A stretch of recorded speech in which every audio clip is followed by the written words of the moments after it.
Apa pengalaman Manah yang paling happy bila mengajar dan rasa sangat berbaloi ya? Jadi Oh, guru. bila sales tengok naik Oh ya.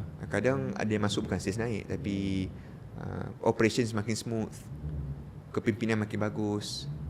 Okay, kita ajak HR, sentuh sikit lah HR. Nampak, kita rasa happy lah. Ada seorang anak murid saya, nama dia Nani Dekan. Saya selalu panggil ke seminar.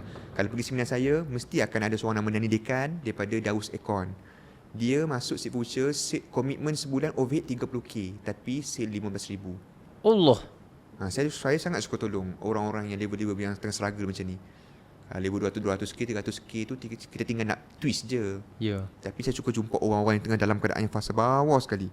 Struggle. Dan dia hampir bercerai. Memang nak bercerai. Zikir dia nak bercerai. Bila ada masalah duit, laki bini akan bergaduh. Bisnes laki bini. Dia ada anak 6 orang. Allahu Akbar. Okay. Dia cerita, start dari seminar dia akan cerita. 6 orang.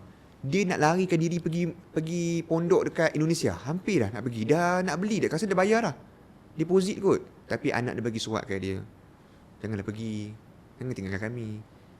Terus dia tak jadi nak tinggalkan anak dia waktu tu. Dia jumpa saya. Dia masuk seminar RM30 je. Lepas tu dia masuk mentor. Mentor saya agak tinggi sikit lah harga dia. Tapi kan nak dibandingkan dengan pesaing-pesaing saya yang buat lain, saya punya harga paling rendah sebenarnya. Oh ya. Saya bagi, sebab saya ada bilik seminar saya sendiri.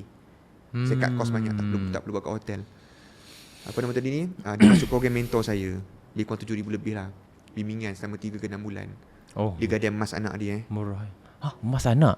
Ya, saya kalau tahu saya takkan bagi. Saya kata kat dia, sebab saya tak suka you gadaikan emas, gadaikan buah pinggang, gadaikan organ you contohnya lah. Siapa nak masuk ke program Seed for Future.